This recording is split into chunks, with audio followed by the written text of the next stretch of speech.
Hi guys, and welcome to the big one.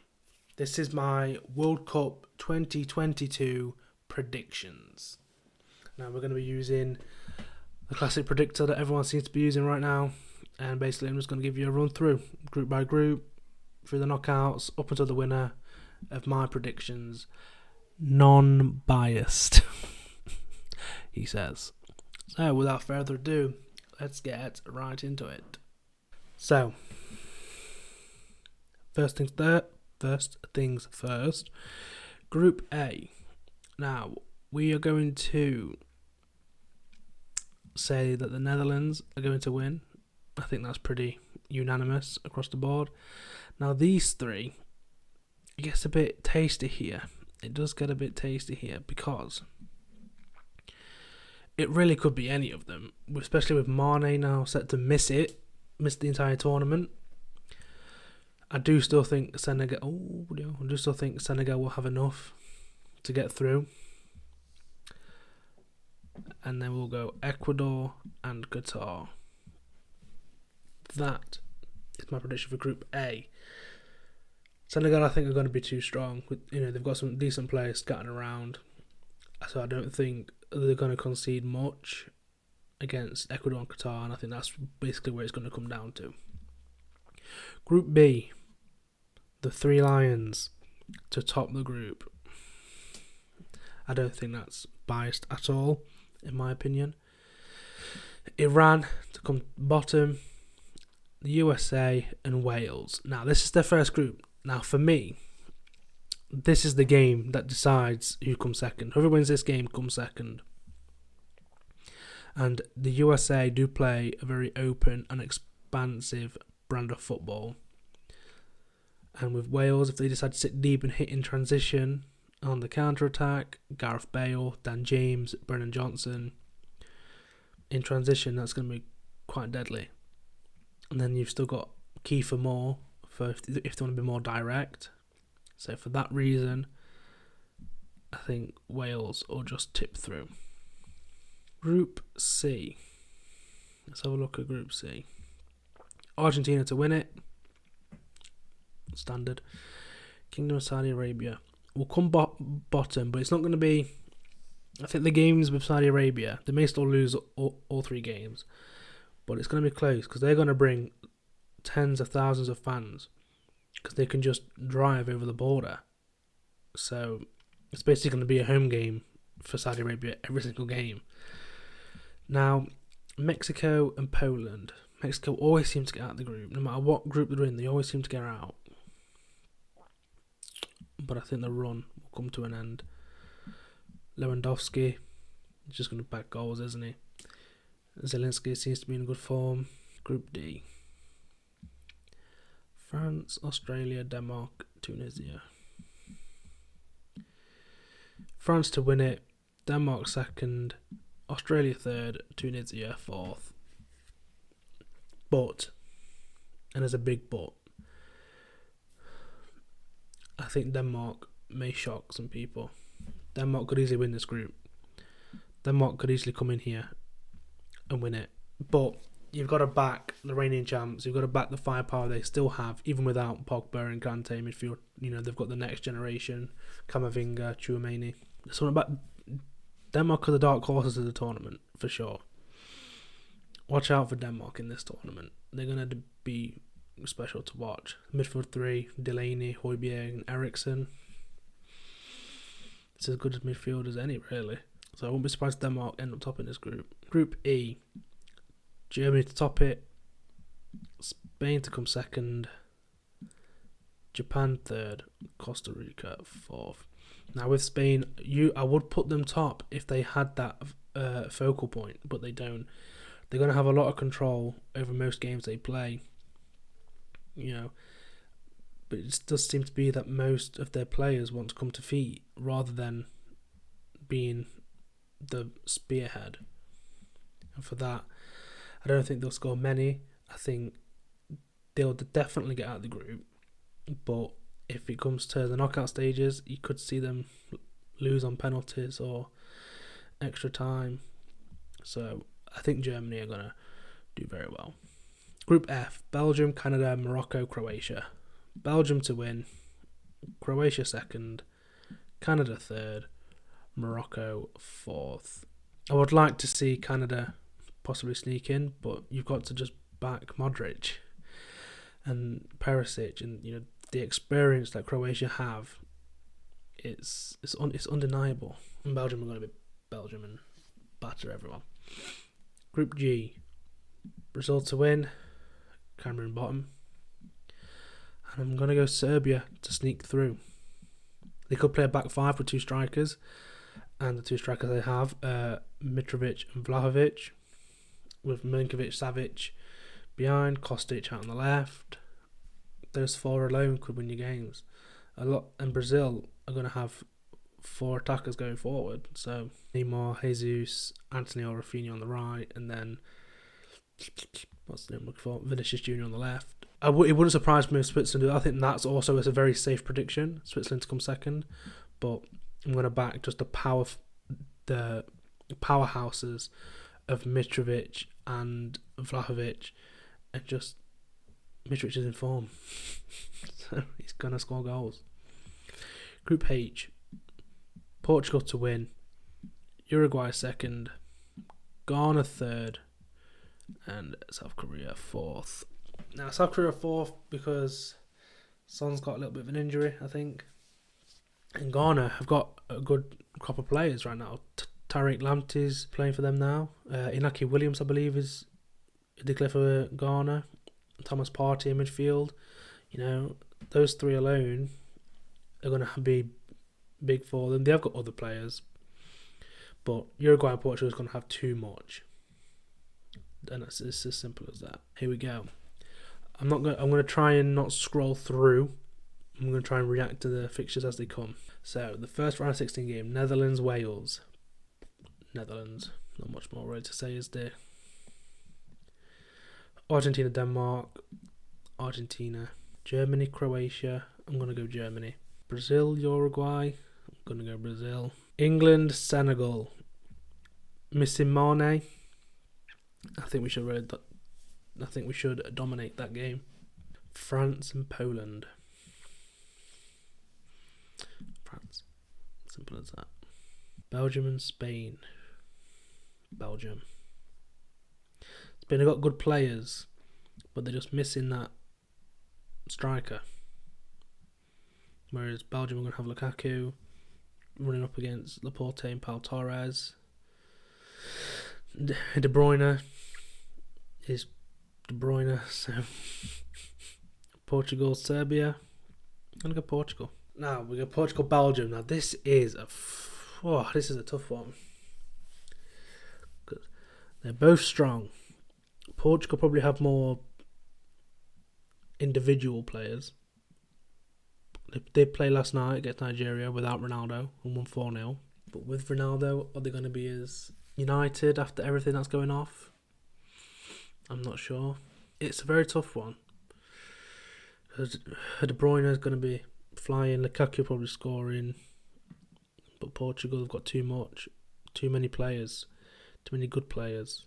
And I think that's what it's going to come down to. The odds are Portugal are going to have someone who will turn up and do it for them. They just have to. England, France. Okay. I think England could do it. We are going to be playing a back five. If we're aggressive with it, it could work. On the left, to be fair, I feel like France are going to play a back five as well. You're going to have Mbappe and Benzema as the two strikers. Obviously, Mbappe will float at left. You're going to have Griezmann in behind him, floating about. Then behind him, Tchouaméni and Camavinga. Left wing back, Theo Hernandez. On the right, I feel like they could get away with playing just an out-and-out winger in Kingsley Coman or Ousmane Dembele. Three centre-backs, Saliba, Kimpembe.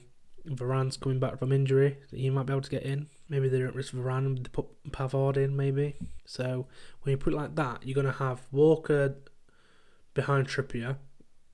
If Mbappe floats out, Walker's job is going to be to just stick to Mbappe. Don't let him breathe. And they're going to put crosses in for Benzema. So then that's where Harry Maguire, who's probably going to start, whether we agree or not, he probably is. He'll come into his own. So I think England are going to do it.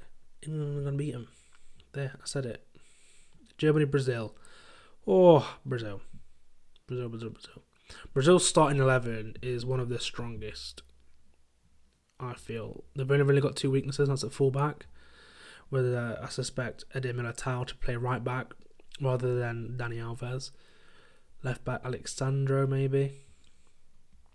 And then they've got a decision to make in midfield because Casemiro will start. He's a stalwart in that team. His partner, because they do tend to play a 4-2-3-1 to allow that front four to fly. Do they go Fabinho and just go the absolute strongest 11, or do they save Fabinho in case a centre back gets injured, which could happen, and then they put Bruno Guimaraes in? I wouldn't be surprised if it is Jesus starting the first game, but quickly he may fall out of favour. They may put Neymar leading the line and bring Lucas Paqueta into the cam, so then he will come back. So then you could probably get away with Bruno Guimaraes next to Casemiro. But if it is Jesus as a 9, Neymar as a 10, we all know Neymar's not really going to be tracking back, so you probably need Fabinho next to Casemiro. And either way, it's an absolutely ridiculous team, so Brazil will win. Netherlands, Argentina. Argentina are going to have too much. Now, as a semi-final, Argentina against Brazil is mental. That is not. I think both teams will get desperate in this game. I think for the most part they'll cancel each other out. Either if they're scoring lots or pinning them in. I feel like it's going to be quite an even game. Neither team have got attackers who will really come back. Argentina are going to have Lautaro Martinez, Di Maria, Messi, Julian Alvarez, among others, of course. So who do I think will be able to sustain pressure more? I think Argentina with Lisandro Martinez at centre back.